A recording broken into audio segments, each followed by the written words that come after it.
আসসালামু আলাইকুম dear viewers, dear learners.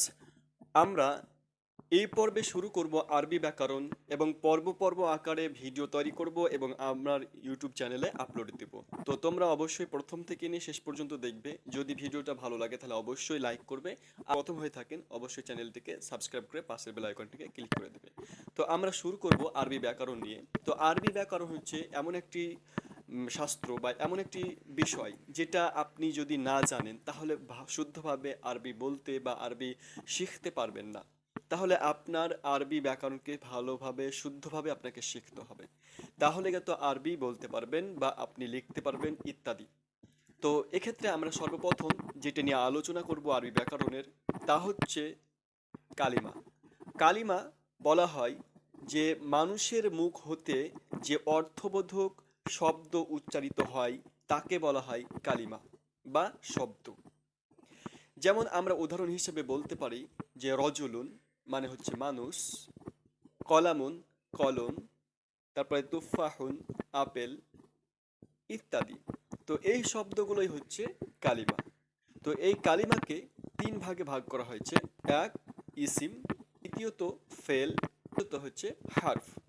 তো ইসিম, ফেল, হার্ফ এই তিনটাকে আমরা বিস্তারিতভাবে বর্ণনা করব। তো প্রথমত আজকের পর্বে আমরা জানব ইসিম কাকে বলা হয়, তারপরে ফেল কাকে বলা হয়, তারপরে হচ্ছে হার্ফ কাকে বলা হয়। প্রথমত ইসিম, যে শব্দ দ্বারা কোনো কিছুর নাম, কোনো বস্তুর নাম, কোনো পশুর নাম, কোনো ফলের নাম ইত্যাদি নাম বোঝাবে তাকে বলা হয় ইসিম। যেমন আমরা বলতে পারি কমারুন চন্দ্র, শামসুন সূর্য, তারপরে সাজারাতুন মানে গাছ ইত্যাদি। এগুলো হচ্ছে আপনার ইসিম।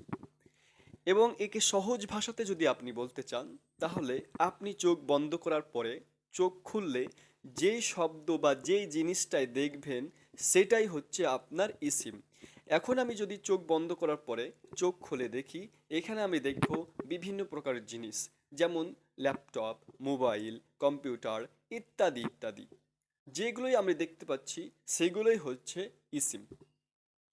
আশা করি আমরা ইসিম সম্পর্কে জানতে পারলাম। তারপরে আমরা এবার ফেল সম্পর্কে যাব। ফেল কাকে বলা হয়? তো ফেল শব্দের অর্থ হচ্ছে ক্রিয়া, কাজ। অর্থাৎ যে শব্দ দ্বারা কোনো কিছু করা বা হওয়া বোঝায় তাকে ফেল বলা হয়। যেমন দরাবা সে মারলো, ইয়াদরিবু সে মারছে বা মারবে, ইদরিব মারো। এভাবে যে কোনো কাজের নাম যদি উল্লেখ করা হয় তাহলে সেটা ফেল বলে গণ্য হবে। এবার আমরা সহজ ভাষাতে যদি দেখি যে ইসিম এবং ফেলের মধ্যে পার্থক্যর ক্ষেত্রে, যে আপনি যেটা করছেন সেটাই হয়ে যাচ্ছে ফেল। আমি এখন কি করছি? আপনাদেরকে পড়াচ্ছি, তার মানে এটাই হয়ে যাচ্ছে ফেল, পড়ানোটাই হয়ে যাচ্ছে ফেল। আমি কথা বলছি, এটাও হয়ে যাচ্ছে ফেল। এরপরে আমি যে দেখছি, দেখাটাও হয়ে যাচ্ছে ফেল।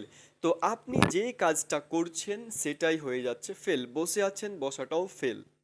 এবার আমরা আসি হার্ফ।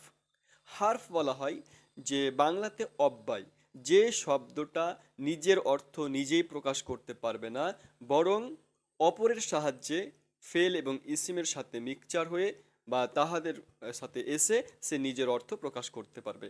যেমন আমরা বলতে পারি মিন ইলা। মিন মানে হচ্ছে থেকে বা হতে, আর ইলা মানে পর্যন্ত। তো এখানে আমরা নিজস্ব অর্থ দেখতে পাচ্ছি কিন্তু এটা প্রকাশ করছে না। পর্যন্ত বলতে কি বুঝতে পারছি না।